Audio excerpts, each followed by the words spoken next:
காளி தேவியே போற்றி போற்றி. ஓம் மகா காளியே போற்றி போற்றி. ஓம் பத்ரகாளி தாயே போற்றி போற்றி. என் அன்பு குழந்தையே, இந்த மங்களகரமான தினத்தில் உனது பிரச்சனைகளை எல்லாம் போக்கி நீ கேட்ட வரங்களை எல்லாம் உனக்கு அள்ளி கொடுத்திட வேண்டுமென்று வந்திருக்கும் இந்த தாயை அலட்சியம் செய்து விடாதே. இதை முழுமையாக பொறுமையாக கேட்டுவிட்டு செல் என் தங்கமே, என் அன்பு குழந்தையே. நான் மிகவும் முக்கியமான ஒரு காரியத்தை பற்றி உன்னிடத்தில் பேசுவதற்காக வந்திருக்கின்றேன். என்னை காக்க வைத்து விடாமல் இதை முழுமையாக கேட்டுவிடு என் தங்கமே. பாதியில் இதை தள்ளிவிட்டு போய்விடாதே. மீதியும் உனக்கு தெளிவாக தெரிந்து கொள்ள வேண்டும் என்பதற்காக வந்திருக்கின்றேன் பிள்ளையே. முழுமையாக பொறுமையாக இதை கேட்டுவிடு. நேரம் பொன் போன்றது, அதை நீ வீணாக்கிவிடக்கூடாது. உன் நேரத்தை வீணாக்குவதற்காகவும் உன் தாய் வரமாட்டேன். உன்னுடைய நேரத்தை நீ பொறுப்பாக செலவழிக்க வேண்டும் என்பதற்காகத்தான் நான் ஒவ்வொரு நேரத்தையும் நீ பயனுள்ள வகையில் செலவழிக்க வேண்டுமென்று நான் ஒவ்வொரு நொடியும் உனக்கென்று தேர்ந்தெடுத்து வந்திருக்கின்றேன் என் அன்பு பிள்ளையே. நீ கடந்து வந்த பாதையை திரும்பிப்பார். நீ அனுபவித்த வேதனைகளும் கண்ணீரும் இப்பொழுது நீ திரும்பி பார்த்தால் அது உனக்கு அச்சத்தை கொடுக்கும். இதையெல்லாம் நான் தாண்டி வந்தேனே, இதையெல்லாம் நான் அனுபவித்து இருக்கிறேனா என்று நீயே ஆச்சரியமாக உனக்கே தோன்றும் அளவிற்கு இருக்கும் என் பிள்ளையே. இப்படிப்பட்ட விஷயங்கள் எல்லாம் தாண்டி வந்து கொண்டு இருக்கின்றேனா நான்? இப்பொழுது நீ பட்டு கொண்டிருக்கும் வேதனைகளும் சிறிது காலம் கழித்து திரும்பி பார்த்தால் அதுவும் கடந்து போய்விடும் என் தங்கமே. அதுதான் வாழ்க்கை பிள்ளையே. இப்படி என் வாழ்க்கை முடிந்து போய்விடலாமா என்று கவலைப்படாதே. இப்படியே முடிந்து போய்விடுமா என்று துவண்டும் விடாதே. இதுவும் கடந்து போகும் என்பதுதான் உண்மை என் பிள்ளையே. அப்பொழுது அந்த பிரச்சனையெல்லாம் உனக்கு சிறிதாக தெரியும். ஆனால் இப்பொழுது பெரிதாக நினைத்து கொண்டிருக்கும் பிரச்சனைகள், இதையும் கடந்து விடுவோம் என் தங்கமே. நானும் உனக்கு இருக்கின்றேன்.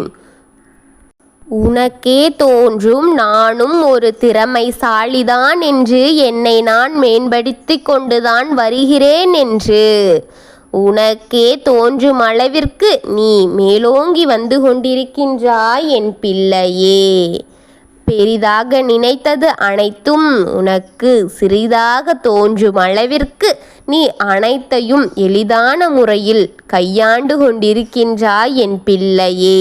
என் அன்பு பிள்ளையே, உன்னுடைய இடத்தில் வேறு ஒருவன் இருந்தால் இத்தனை கவலையும் கஷ்டத்தையும் கண்ணீரையும் யாராலும் தாங்கி இருக்க முடியாது.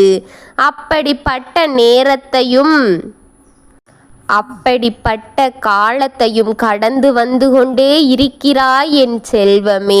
நீ உனக்கு இருக்கும் தைரியம்தான் என் பிள்ளை தைரியசாலியான பிள்ளை என்பதை காட்டுகின்றது.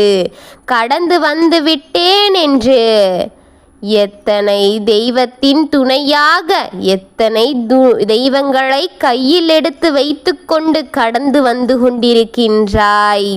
உன் வாழ்க்கையில் தெய்வ சக்திதான் உனக்கு மேலோங்கி இருக்கின்றது என்பதை நான் அறிவேன். உன் வாழ்வு கஷ்டங்களை கொடுத்து கொண்டு இருக்கிறது. சில நேரங்கள் மீள முடியாத துயரங்களையும் உனக்கு கொடுத்து கொண்டுதான் இருக்கின்றது. நம்பிக்கையானவர்கள் எல்லாம் நம்பிக்கை துரோகமாக மாறி அந்த நேரத்தை உன் வாழ்க்கையில் பயன்படுத்தி உன் வாழ்க்கை உனக்கு மாயமாக வேண்டுமா என்று தோன்றுகின்றதல்லவா? அந்த வாழ்க்கை தேடி வேண்டாம் என் பிள்ளையே என்று நினைக்கப் போகிறாயா? நீ நல்லவர்கள் என்று நினைத்தவர்கள் எல்லாம் உனக்கு உன் கண்களுக்கு முன்னே நீ சாக வேண்டும் என்று நினைக்கும் நேரமாக மாறி இருக்கின்றது என் பிள்ளையே.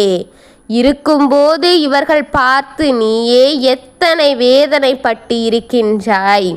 இப்படி எத்தனையோ கடினமான பாதைகளை கடந்து வந்திருக்கும் என் அன்பு பிள்ளை, இன்று உனக்கு ஒரு விஷயத்தை கூற வந்திருக்கின்றேன். நான் என் செல்வமே, புத்திசாலியான என் பிள்ளையே, நான் சொல்வதை கவனித்துக்கொள் என் தங்கமே. ஒரே ஒரு முறை நீ சாணக்கியனாக மாற வேண்டும் என் தாயே. ஏன் தாயே இப்படி கூறுகிறீர்கள்? இல்லாத பல காரியங்களை, நான் பண்ணாத பல காரியத்தை எனக்கு கற்றுக் கொடுக்கிறீர்களா என்று கேட்காதே. இப்பொழுது நீ புத்திசாலித்தனமாக மாறவில்லை என்றால் உனக்கு ஏமாளியாக இவர்கள் அனைவரும் சேர்ந்து மாற்றிவிடுவார்கள். அதற்காகத்தான் நான் இன்று உன்னை சாணக்கியனாக மாற்ற வந்தேன். தந்திரத்தை பழகு என்று சொல்ல வந்தேன் என் பிள்ளையே. தந்திரத்தை பழகு என் பிள்ளையே. ஒன்றும் அறியாத என் பிள்ளையே. படுகுழியில் தள்ளி விடுவார்கள். உன்னை படுகுழியில் இவர்கள் தள்ளி கொண்டிருக்கிறார்கள். தந்திரத்தோடு நீ வாழ வேண்டும். அப்படி வாழ்வதை கற்றுக்கொள்ள வேண்டும். அதனால் இவர்களில் இருந்து வாழ்க்கையை நீ மீட்டு எடுத்து விடலாம். என் குழந்தையே, முற்றுப்புள்ளி வைத்துவிடு.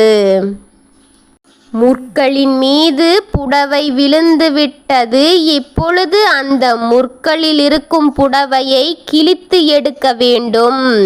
அதுதான் தந்திரம் தங்கமே. எனக்கு செய்வினை செய்துவிட்டு நீ அழிவின் பாதையை நோக்கி சென்று கொண்டிருக்கின்றாயே. அதன் அருகில் சென்று விட்டாயே. நீயும் உன் குடும்பமும் அழிய போகிறீர்கள் என்று நினைத்து கொண்டு இருந்தவர்கள் முகத்தில் கரியை பூசு. வண்ணம்தான் உன் வாழ்க்கை திசை திரும்ப வேண்டும். அதற்கு நீ செய்ய வேண்டிய காரியம் என்ன தெரியுமா? தந்திரத்தை கற்றுக்கொள்ள வேண்டும். பகையாளியாக இருந்தாலும் உறவாடு என் தங்கமே என்று சில குடும்பத்தின் விளையாடி விட்டார்கள். அப்படியே பல குடும்பத்தை பலர் விளையாடி இருக்கிறார்கள் அல்லவா? அவர்களை பல வழிகளில் செல்லவில்லை. ஒருவரை கெடுத்து வாழ்ந்துதான் என்று நான் சொல்லவில்லை. உன் வாழ்க்கையை காப்பாற்றிக்கொள் என்றுதான் கூறுகின்றேன். அவர்களை கெடு என்று நான் என்றும் உன்னை நான் சொல்ல மாட்டேன். அதற்கு பகை யாரிடமும் வெளிப்படுத்தாதே. யார் மனதையும் புண்படுத்தும்படி நடந்து கொள்ளாதே. ஒருவரை பற்றி மற்றவரிடத்தில் சொல்லிவிடாதே. இதையெல்லாம் கட்டுப்படுத்த வேண்டும். இன்னொன்று என்ன தெரியுமா? பகையாளி என்று தெரிந்து அவனை விலக்கி வைத்து நான் சொல்வதை கேள். உன் வீட்டிற்குள் அடி எடுத்து வைக்க கூடாது. நான் உன் வீட்டிற்குள் அடி எடுத்து வைக்க மாட்டேன் என்று சொல்லி அவனையுமே தள்ளி நிறுத்திவிடாதே. இந்த இடத்தில் தந்திரத்தோடு பழகு. ஒருவன் உனக்கு செய்வினை செய்ய வேண்டும் என்று இருக்கிறான் என்றால் ஒருவன் அவன் வீட்டிற்குள் வந்து உன் கையால் நீரை பருகிவிட்டால் உனக்கு செய்வினை செய்த அவனின் பின்னாலே அந்த செய்வினை சென்றுவிடும். என் குழந்தையே, இதைத்தான் சொல்கின்றேன். தந்திரத்தோடு இருக்க பழகிக்கொள் என்று. உன்னை சுற்றி இருக்கும் மனிதர்கள் சரியில்லாமல் இருக்கிறார்கள். உன் வாழ்க்கையை காப்பாற்றிக் கொள்ள வேண்டும் என்று நீ சிலதை கற்றுக்கொள்ள வேண்டும். மற்றதை அழிக்க அல்ல. உன்னை காப்பாற்றிக் கொள்வதற்காக பகையாளியாக காட்டாதே. அன்பை செலுத்து. நீ அன்பை காட்டுவதன் மூலமாக உனக்கு தீங்கு செய்ய நினைத்தாலும் அதை வெறுத்துவிட வேண்டும். அந்த தீங்கு உனக்கு வராதது அளவிற்கு நீ புத்திசாலித்தனமாக மாறி யோசிக்க தொடங்கு. முகத்தில் அடிப்பது போல யாரிடமும் பேசிவிடாதே. பொறுமையாக யோசித்து பேசு. உன் வெற்றி கொடியை பிடித்து இன்னொன்று சில நாட்கள்தான் இருக்கின்றது. அவசரப்பட்டு அனைத்தையும் கெடுத்து விடாதே. தைரியமாக இரு என் பிள்ளையே. உனக்கு செய்ய காத்திருக்கும் அவர்களினிடம் தந்திரமாக செயல்பட்டு அனைத்தையும் முறித்துக்கொள். அனைத்தும் கெடுத்து விடாதே என் பிள்ளையே. உன்னோடு நான் இருக்கின்றேன். எதையும் யோசித்து சிந்தித்து பொறுமையாக செயல்படு. எதுவும் வீணாக போவதில்லை. நான் இருக்கும் ஒவ்வொரு கணமும் உனக்கென்று.